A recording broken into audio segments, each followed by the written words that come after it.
On my 70th birthday, my daughter looked me straight in the eyes and said, "Mom, don't expect a party.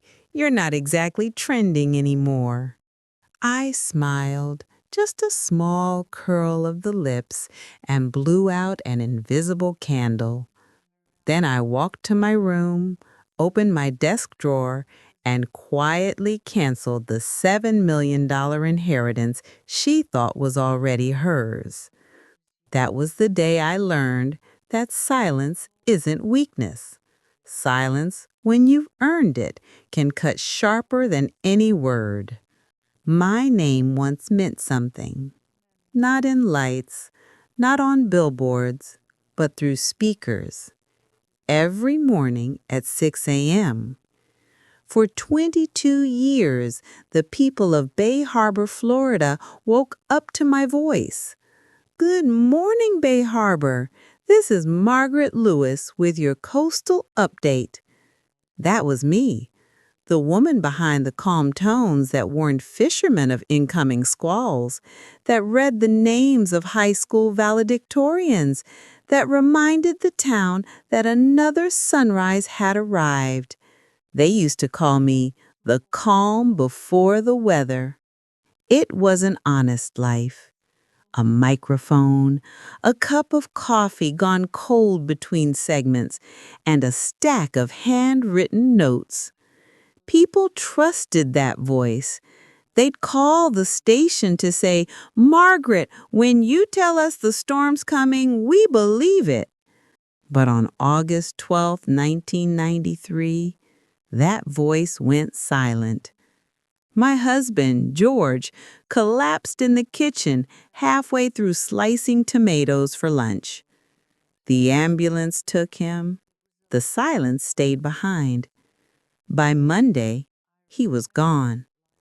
By Tuesday, the station offered me compassion and part-time work. By Wednesday, I said, no. My 12-year-old daughter needed a mother more than Bay Harbor needed a broadcaster. I folded up my on-air badge, placed it inside a keepsake box, and told myself it was only temporary, just until she healed. She did heal, just not into someone who needed me anymore. Children grow fast when they start comparing your past to their potential. In high school, Emily, my only child, couldn't stand being the radio lady's daughter. Teachers would smile too wide at her. "You're Margaret Lewis's girl." They'd beam with nostalgia, not realizing each grin carved resentment a little deeper. At home, she mimicked my old sign-offs into her hairbrush, mocking, not admiring. "Good night, Bay Harbor. Sleep tight. I'm your mother who won't stop talking." We'd both laugh, but her laugh ended first. By college, she had learned to roll her eyes when anyone recognized me. "Mom, you just read what other people wrote. You weren't special. You were, convenient." That one hurt. But quietly, the way frost kills a flower. So I decided to shrink. I stopped correcting people when they said, "Didn't you used to be that weather lady?" I took down the framed newspaper clipping, the one that called me the voice that carried a town. I thought maybe if I erased myself a little, she'd love me a little more. I was wrong. Erasing yourself doesn't make someone else see you. It only makes you disappear faster. When I turned 63, Emily called.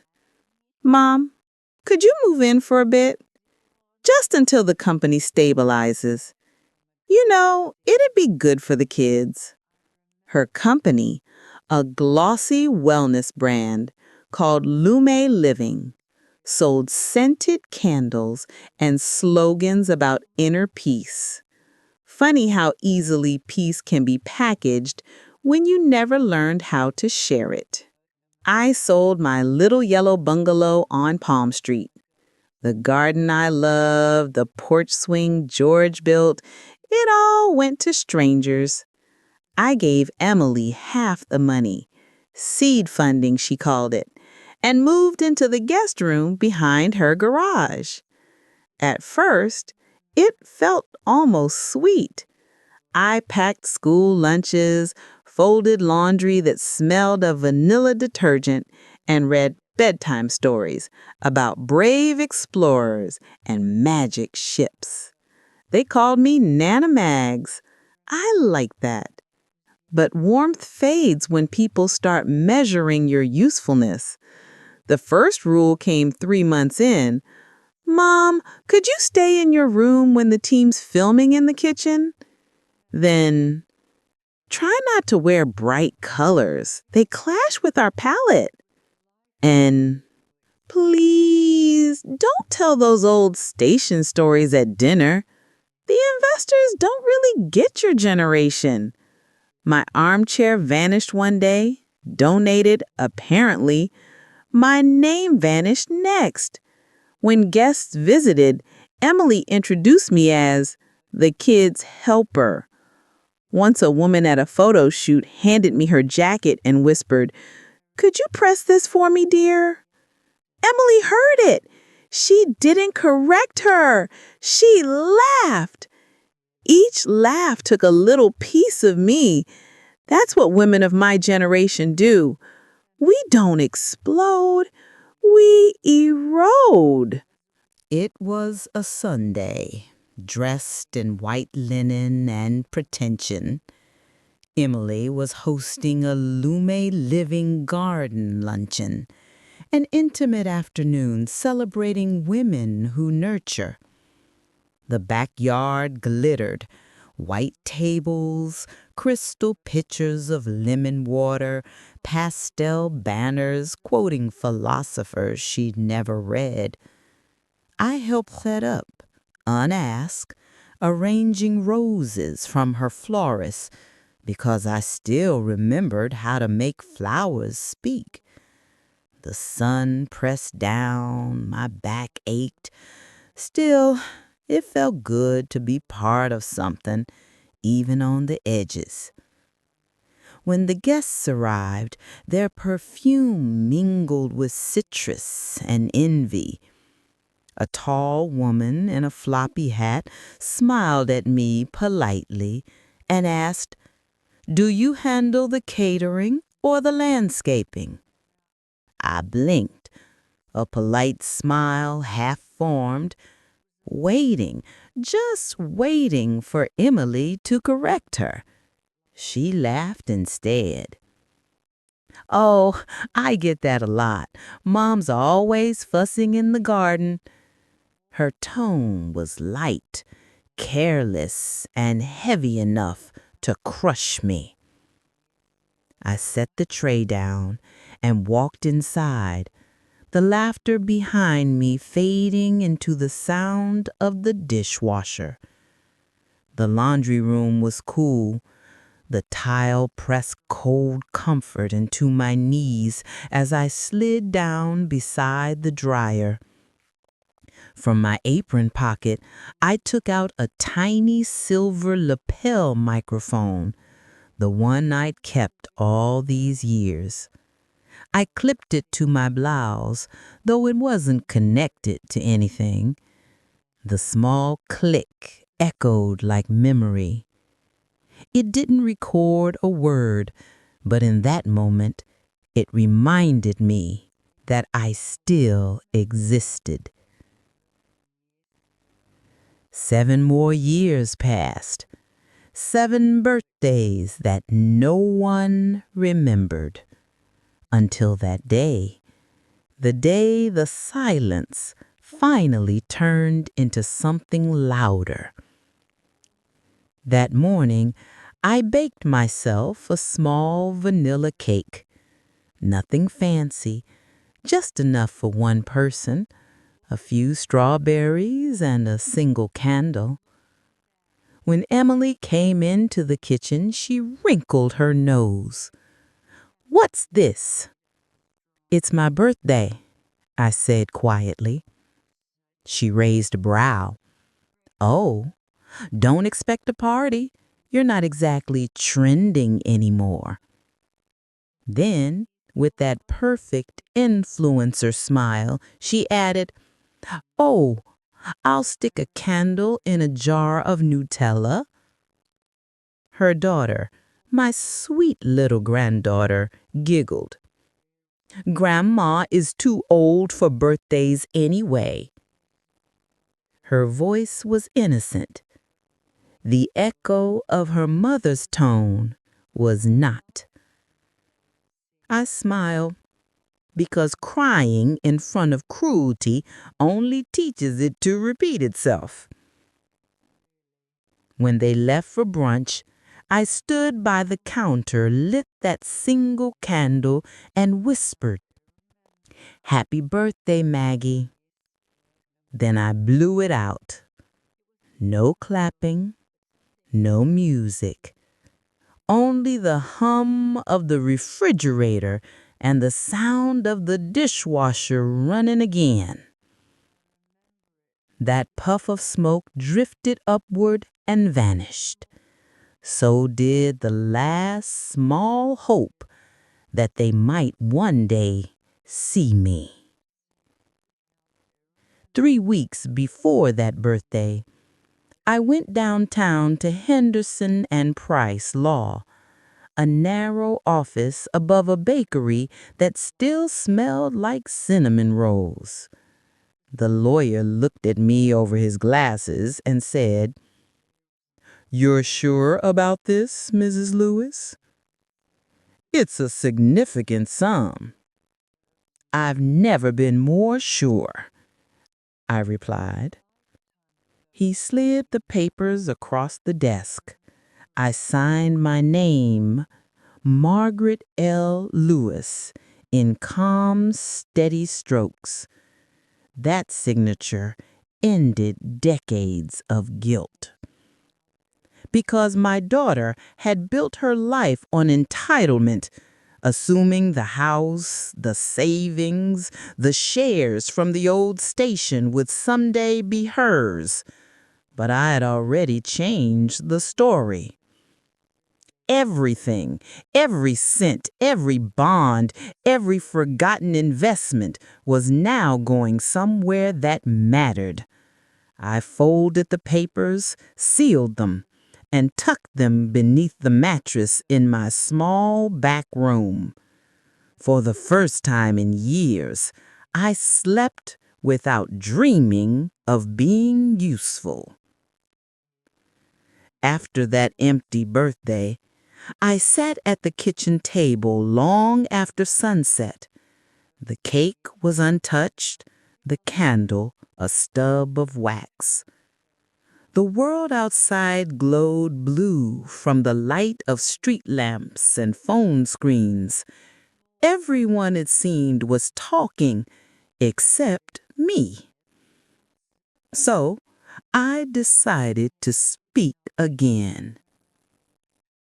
I propped my old phone against the salt shaker, turned off the overhead light, and left only the small lamp above the sink burning, a halo over solitude.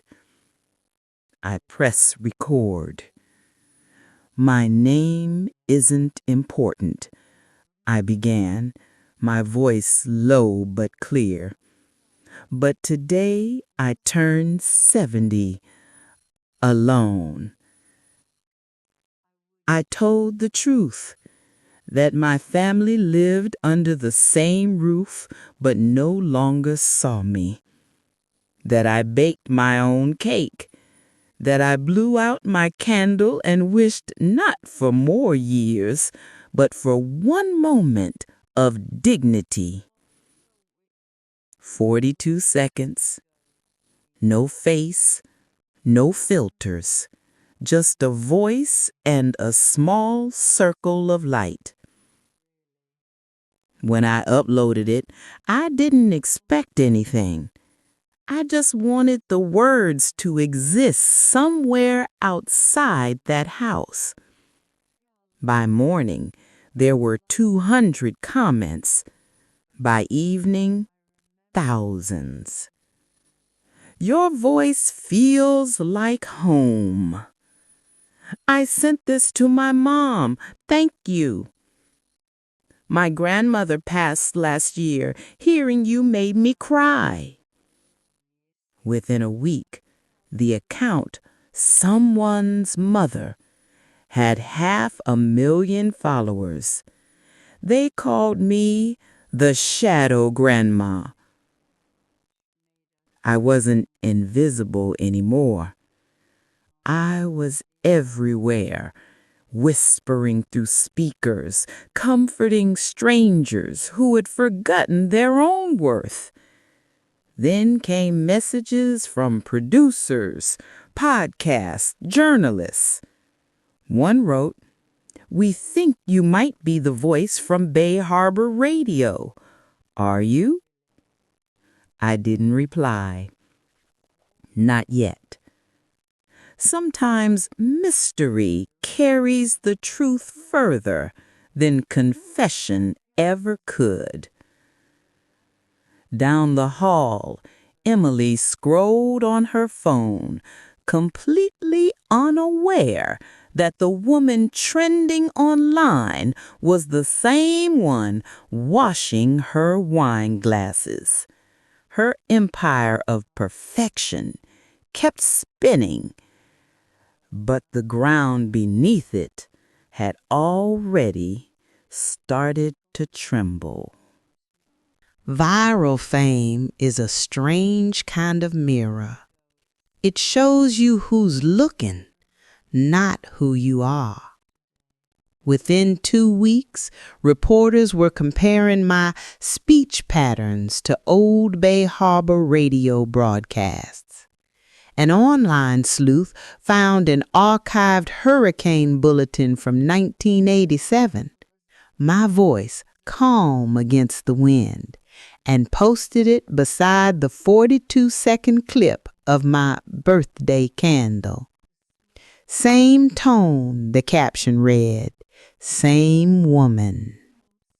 The internet did what the internet does. It investigated, speculated, connected dots that had never even been on the same page. Soon, my daughter's glossy brand began to crack. Lumi Living, the wellness of women, now trended with a new tag, hashtag Who Forgot Her Mother? Her sponsors called. Her followers asked. Her silence screamed louder than any statement. Down the hall, I heard her pacing at night, whispering to her husband, "They think it's her. They think my own mother is the Shadow Grandma." She didn't realize I was awake, sitting on my bed, hands folded, listening to the sound of consequence arriving right on time. 2 months later, she announced a grand redemption. The Bloom Gala, an evening to honor mothers who inspire us. It would be live streamed, she said, a celebration of feminine strength and gratitude. I smiled when I saw the invitation post. I hadn't received an actual invite, of course, but I didn't need one. Nancy, an old friend from the radio station, called me the day before the event. "Mags," she said, breathless, "they're projecting your video behind her speech. She doesn't know yet. The producers want you there." I hesitated only a moment. Then I said, "Tell 'em I'll wear blue."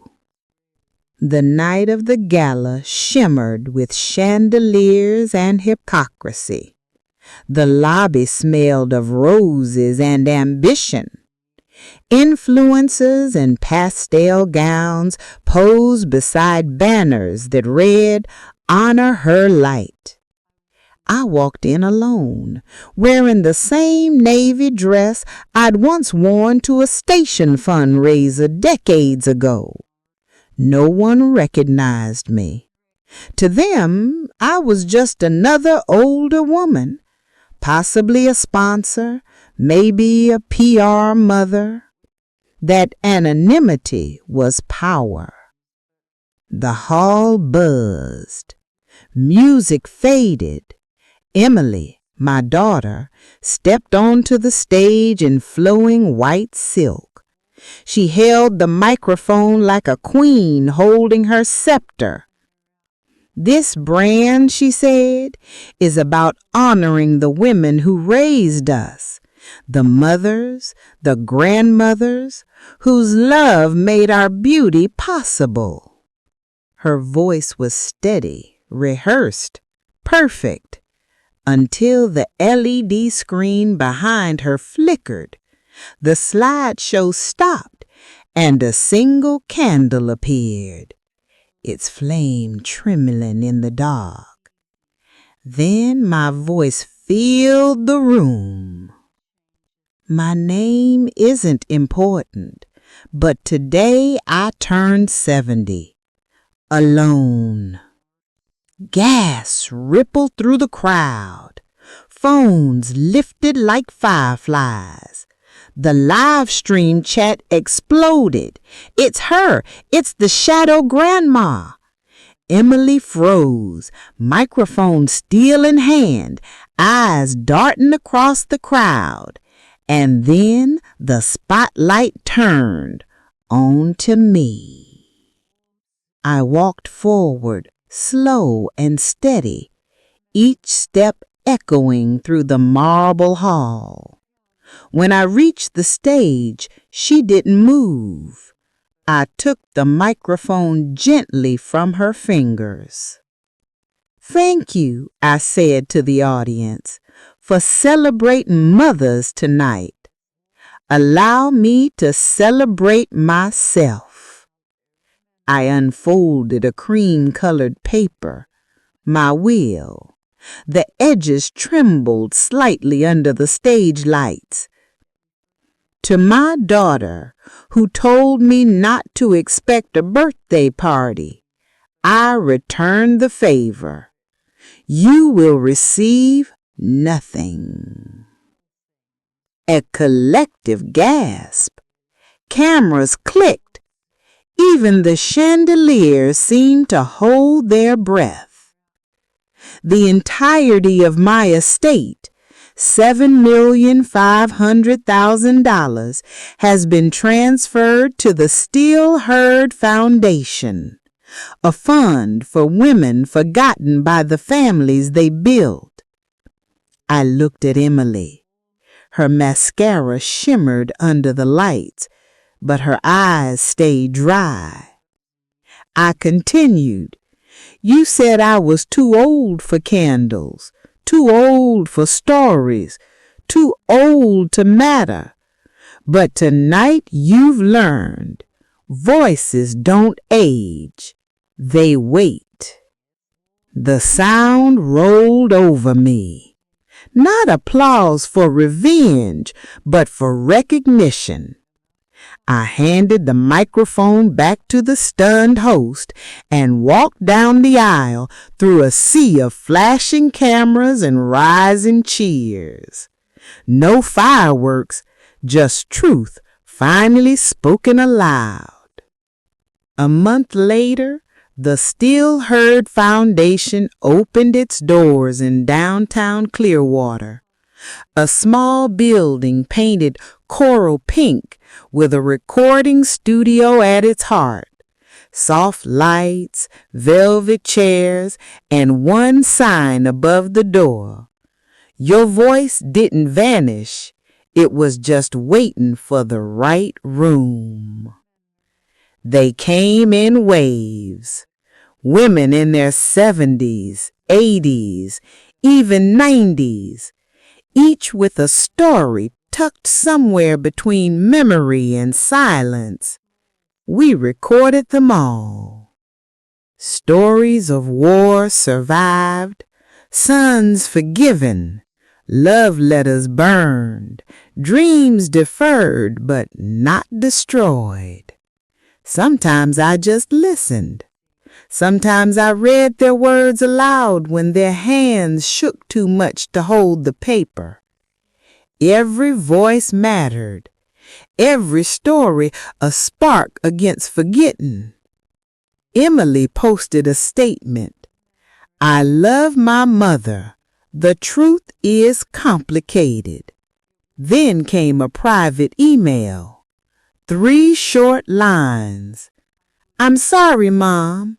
I didn't know it hurt that much. Can we talk? I stared at it for a long time.